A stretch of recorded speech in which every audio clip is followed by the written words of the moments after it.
ख़बर पहुंच चुकी थी कि आका करीम अलैहिस्सलातु वस्सलाम तशरीफ़ लेकर आ रहे हैं। हुजूर ने वहाँ से हिजरत करनी है, अल्लाह का हुक्म हो गया है और वहाँ मदीने में आना है। अब हुआ ये कि रोज़ाना सुबह सवेरे लोग, उशाक, सहाबा, औरतें, बच्चे वो आते और मदीना की चोटियों पर, पहाड़ों पर खड़े होके और राहें तकते रहते और आका करीम अलैहिस्सलातु वस्सलाम का इंतज़ार करते रहते। लेकिन हुजूर जब तशरीफ़ ना लेकर आते तो फिर वापस लौट जाते। फिर अगले दिन आते, हत्ता कि जब फिर अगले दिन सूरज जो है वो फिर चढ़ जाता और धूप शदीद हो जाती तो फिर हुजूर अगर ना आते तो फिर लौट जाते। तो उन्हें कितनी मुशक्क़त होती रही, लेकिन इसके बावजूद उनके शौक़ के अंदर, उनकी मोहब्बत के अंदर और आका करीम के दीदार की आरज़ू के अंदर ज़रा बराबर भी कमी नहीं आई। वजह क्या थी? और इसी तरह हज़रत बिलाल हबशी रदियल्लाहु ताला अन्हो, आप के ऊपर पत्थर रख के आपको रेत पे लिटाया गया, इसके बावजूद आपके इश्क में कमी नहीं आई। उनकी थकावटें उन्हें कुछ नुकसान ना दे सकी, आका करीम की मोहब्बत उनके दिलों से ना निकाल सकी। यकीनन आप लोग थके हुए हैं, इसके बावजूद आप आए हुए हैं, तो इसकी वजह क्या है, क्यों आए हुए हैं? तो यही वजह है ना, बात सिर्फ यही है कि इश्क कर दो सदा अपनी मर्जी दे कम। ये नींद नहीं देखता, ये नहीं देखता कि आज सारा दिन जुलूस निकाला है तो अब आराम से सोएं। इश्क कर दो सदा अपनी मर्जी दे कम, ना रावे खुदा ना करावे खुदा। इश्क कर दो, मिल के पढ़ो ना, ज़रा माहौल बन जाए और तुम्हारी जड़ी नींद है दूर होवे और परेशान ना हो। शाह साहब तशरीफ़ लैके आ रहे ने, मैं तो बस उन्होंने दे इंतज़ार वास्ते और आन गए तो इंशाअल्लाह वो तुहाडे नाल खिताब करनगे। मैं तो चंद मिनट जिन्ना चिर तशरीफ़ नहीं लैके आंदे आपकी हाज़री लवा लियावां। इश्क कर दो सदा अपनी मर्जी दे कम, ना रावे खुदा ना करावे खुदा। जिथे चावे झुका देवे आशिक दा सर, जिथे चावे झुका देवे आशिक दा सर। ना काबा ते ना करबला वे खुदा। इश्क कर दो सदा अपनी मर्जी दे कम, इश्क कर दो। आका करीम अलैहिस्सलातु वस्सलाम का ये इश्क है जो हमें थकने नहीं देता। हम सारा दिन भी हुजूर का मिलाद मनाते हैं, रातें भी हुजूर का मिलाद मनाते हैं। मैंने आपके सामने जिस कुरान करीम की आयत मुबारका की तिलावत करने का शर्फ हासिल किया है, अल्लाह ताला ने इरशाद फरमाया, कुल बिफदलिल्लाहि व बिरहमतिही फबिज़ालिका फलयफ़रहू। अल्लाह ने फरमाया कि ए महबूब, कुल ए महबूब फरमा दीजिए कि जब लोगों से कह दीजिए कि जब अल्लाह का फजल और उसकी रहमत अता हो जाए तो क्या फरमाया, फल यफ़रहू, बस चाहिए कि इस पर खुशी करें, इस पर मुसर्रत, इस पर फरहत का इजहार करें, इस पर राज़ी हों और अपने रब का शुक्र अदा करें। और फिर आगे फरमाया कि ये जो खुशी करना है हुआ खैरुम मिम्मा यजमाऊन, फरमाया कि वो उस सब से बेहतर है जो वो लोग जमा करते हैं। रहमत, ये जो जहान में सारी रहमतें बट रही हैं, ये आका करीम अलैहिस्सलातु वस्सलाम का ही तो सदका है। तो सबसे बड़ी रहमत नबी रहमत शफ़ी उम्मत सल्लल्लाहु अलैहि वसल्लम है। और जिस वक़्त में हुजूर तशरीफ़ लेकर आए हैं वो घड़ी, वो लम्हा हर घड़ी से अफजल और बेहतर है। हदीस के अंदर आता है, अबू दाऊद की हदीस है, आका करीम अलैहिस्सलातु वस्सलाम ने इरशाद फरमाया, हुजूर ने इरशाद फरमाया कि लोगों, तुम्हारे दिनों में से सबसे अफजल तरीन जो दिन है वो जुमे का दिन है। इसकी वजह भी बयान फरमाई, क्यों? आका ने फरमाया क्योंकि इस दिन अबू अल बशर हज़रत आदम अलैहिस्सलाम की विलादत बाशहादत हुई। फिर फरमाया, अहादीस हैं मुख्तलिफ, फरमाया जुमा तुम्हारे लिए ईद का दिन है, इस दिन खुशबू लगाओ, इस दिन एहतमाम करो और ख़ुशी मनाओ और फ़रहत का इजहार करो। फिर फरमाया जो बंदा जुमे वाले दिन कोई भी नेकी करता है तो अल्लाह ताला एक नेकी के बदले 70 गुना सवाब अता फरमाता है। तो ये जुमा की फजीलत क्यों है? कहा क्योंकि इस दिन हज़रत आदम अलैहिस्सलाम पैदा हुए हैं। तो जिस दिन हज़रत आदम अलैहिस्सलाम पैदा हों वो तो इतनी फजीलतों का हामिल हो, तो जिस दिन इमामुल अंबिया सल्लल्लाहु अलैहि वसल्लम की विलादत हो फिर वो लम्हा कई जुमों से बढ़कर अफजल है और कई घड़ियों और लम्हात से बढ़कर अफजल है।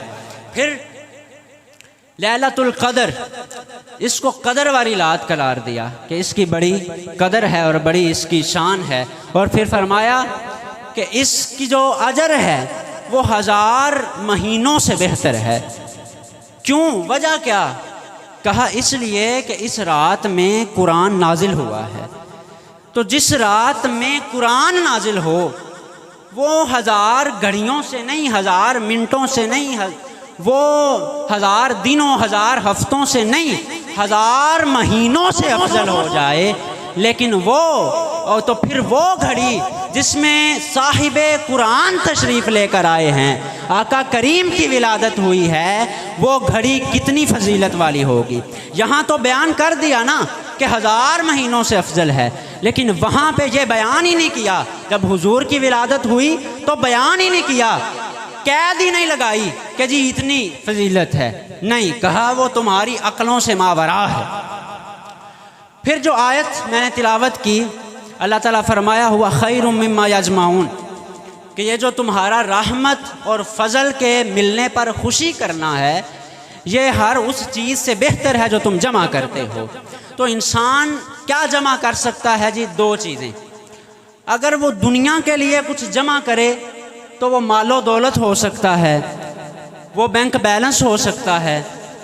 तो फरमा दिया, रद्द कर दिया इस चीज़ को, इस ख्याल को कि जनाब जो तो तुम दुनिया के लिए जमा करते फिरो, तुम कहते हो कि फ़लाँ की शादी करवा देंगे इसलिए जमा कर रहे हैं, फ़लाँ गरीब की मदद करेंगे इसलिए जमा कर रहे हैं। कहा वो सारी नेकियां अभी अपनी जगह पर, लेकिन कहा मेरे महबूब की आमद पर खुशी मनाना हुआ खैरुम मिम्मा यजमाऊन, वो हर चीज़ के लिए जमा करने से ज़्यादा बेहतर है। क्योंकि यतीमों की मदद करने का तरीका किसने बताया? वो रहमत आलम ने बताया। ये तरीके किसने दिए? वो हुजूर ने इरशाद फरमाए। और अगर फरमाया तुम आखिरत के लिए कुछ जमा करो तो वो नमाजें हैं, वो नेकियां हैं, वो सदकातो खैरात हैं। तो कहा ये जो सारी चीज़ें हैं इन चीज़ों के भी जमा करने से बेहतर ये है कि तुम मेरे महबूब की आमद पर खुशियाँ मनाओ, मेरे महबूब की आमद का चर्चा करो। क्यों? क्योंकि नमाज मिली तो मुस्तफ़ा के सदक़े से मिली है, नमाज मिली है, ज़कात मिली है तो मुस्तफ़ा के सदक़े से मिली है। मोहतरम मौलाना शरीफ साहब ने एहतमाम किया, आप अहबाब तशरीफ़ लेकर आए हैं, बड़ा खूबसूरत कौल है इमाम इब्ने जौज़ी रहमतुल्लाहि ताला अलैह। इमाम इब्ने जौज़ी रहमतुल्लाहि ताला अलैह आप फरमाते हैं कि जो बंदा, तवज्जो है ना, जो बंदा जश्न ईद मिलादुन्नबी के मौका पर खुशी मनाता है, फ़रहत का इजहार करता है, मुसर्रत का इजहार करता है, जश्न विलादत मनाता है, तो उसका ये खुशी मनाना उसके लिए जहन्नम से रुकावट बन जाता है। इमाम इब्ने जौज़ी ने फरमाया। फिर फरमाया जो बंदा हुजूर की आमद पे खुशी मनाता है, हुजूर का मिलाद और महफिल सजाता है या उसमें शरीक होता है, तो फरमाया कि आका करीम अलैहिस्सलातु वस्सलाम की शफ़ाअत उस पे लाजिम हो जाती है। फिर फरमाया जो आका करीम के मिलाद पर एक दिरहम भी खर्च करता है, एक दिरहम भी खर्च करता है, तो अल्लाह ताला उसके बदले उसे 10 दिरहम अता फरमाता है। और उसका ये खुशी करना, ये मिलाद मनाना, जो बंदा मिलाद मनाता है उसके तमाम मामलात में आसानी का बाइस बन जाता है। और उसका ये महफिल मिलाद सजाना और खुशियाँ मनाना ये इतनी फजीलत का हामिल है कि उसको क़यामत वाले दिन मोतियों का ताज पहनाया जाएगा और जन्नती सब्ज़ लिबास पहनाया जाएगा और वो लिबास पहना कर उसको जन्नत के अंदर दाखिल कर दिया जाएगा। ये हुजूर का मिलाद इतनी फजीलतों का हामिल है, इतनी रहमतों और बरकतों का हामिल है। हज़रत शेख अब्दुल हक मुहस्से देलवी रहमतुल्लाहि ताला अलैह आप लिखते हैं कि जो बंदा हुजूर अलैहिस्सलातु वस्सलाम का मिलाद मनाता है और ख़ुशी मनाता है और इसमें महफिल पाक सजाता है, तो उसका ये महफिल सजाना कहते हैं मुजर्रब नुस्खा है। एक नुस्खा दिया, तजर्बाशुदा बुज़ुर्ग हैं, बड़े बुज़ुर्ग और तजर्बा है उनका। कहते हैं कि जो महफिल मिलाद सजाता है तो तजर्बा ये है हमारा कि वो उस सारे साल के अंदर उसके घर में अमन रहता है, उसको सलामती हासिल होती है, उसको सुकून हासिल होता है और उसके जो तमाम मकासद हैं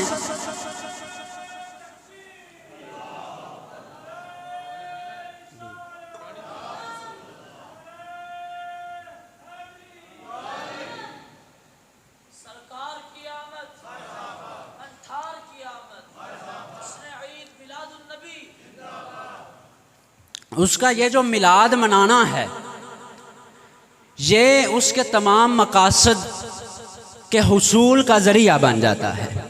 तो ये मिलाद मनाना बड़ी फ़जीलतों का हामिल है। तो आप आए हैं तो अपने इस वक़्त को और ये जो आप अपनी थकावट महसूस कर रहे हैं और नींद महसूस कर रहे हैं, तो इसको ऐसे ही ना समझ लें, ये बड़ी कीमती है।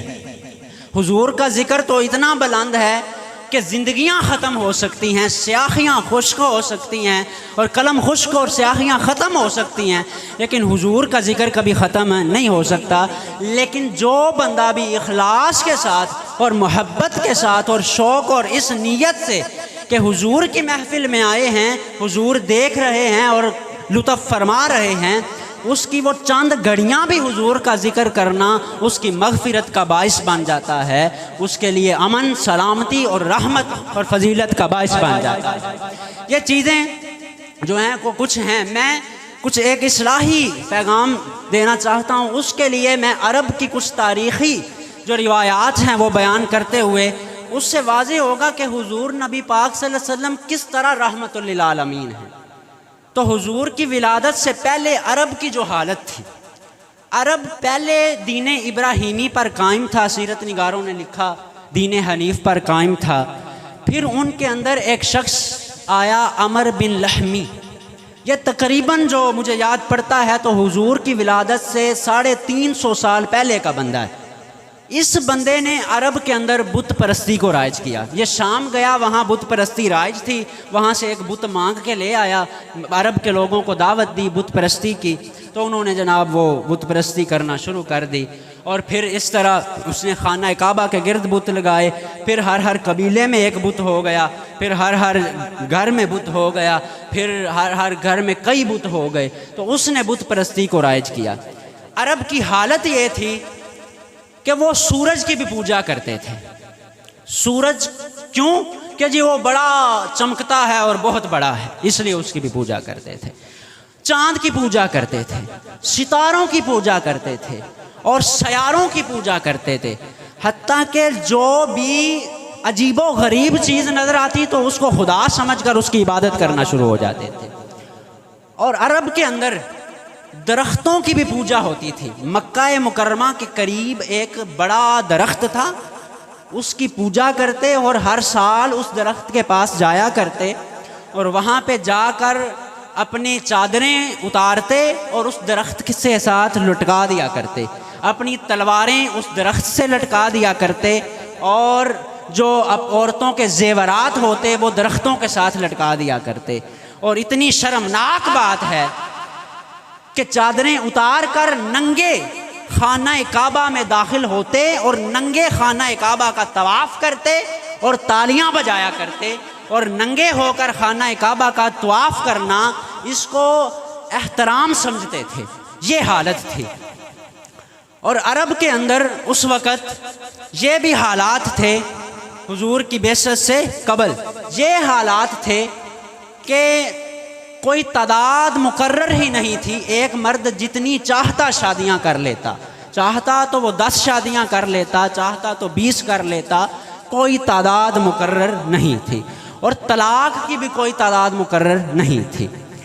तलाक दी औरत को, उससे रुजू कर लिया, फिर तलाक दी, फिर रुजू कर लिया, फिर तलाक दी, फिर रुजू कर, हत्ता कि उसको तलाक देता, उसको सताता, उसको तड़पाता, और उसके बावजूद वो किसी और से शादी भी ना कर सकती क्योंकि एक तलाक दी थी। तो कोई तलाक की हद मुकर्रर ही नहीं थी, जितनी चाहता तलाक़ें देता।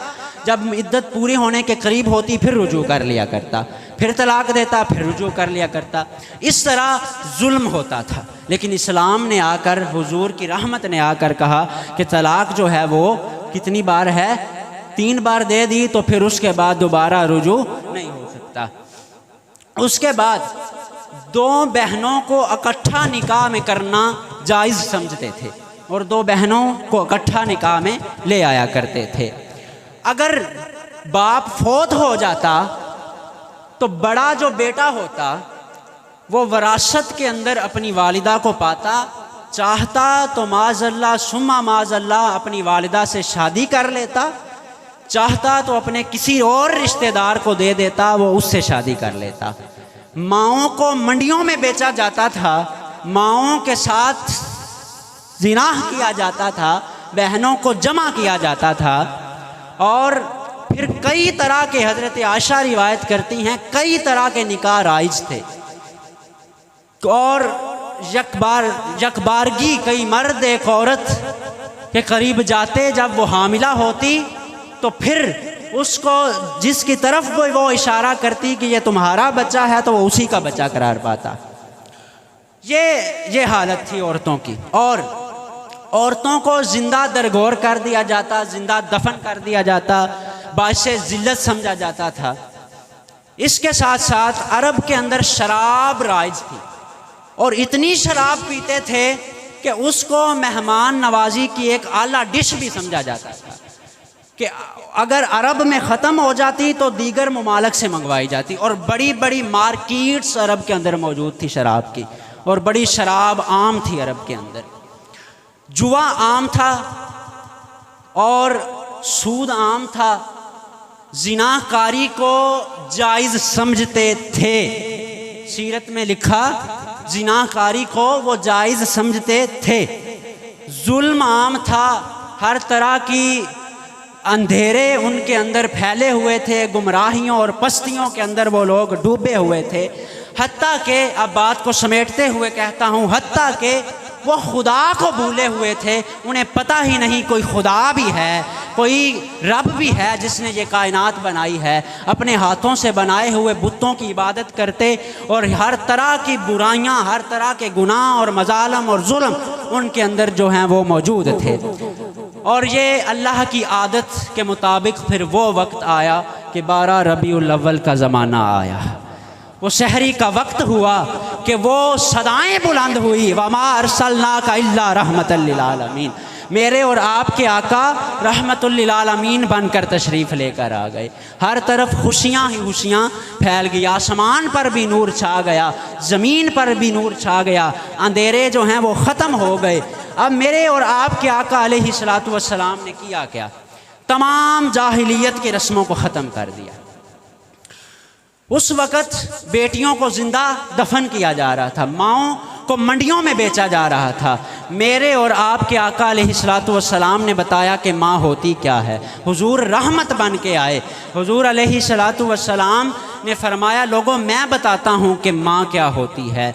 हुजूर अलैहिस्सलातु वस्सलाम एक दिन मस्जिद में तशरीफ़ लेकर आए। सहाबा का हुजूम है और आशिक हुजूर की के सामने देख रहे हैं और कतारें बांध के खड़े हुए हैं। आका करीम अलैहिस्सलातु वस्सलाम ने जब हुजूम आशिकां देखा तो तशरीफ़ लेकर आए। मेरे और आपके आका अलैहिस्सलातु वस्सलाम मसल्ले के ऊपर खड़े हुए तो मेरे आका की आंखों से आंसू जारी हो गए।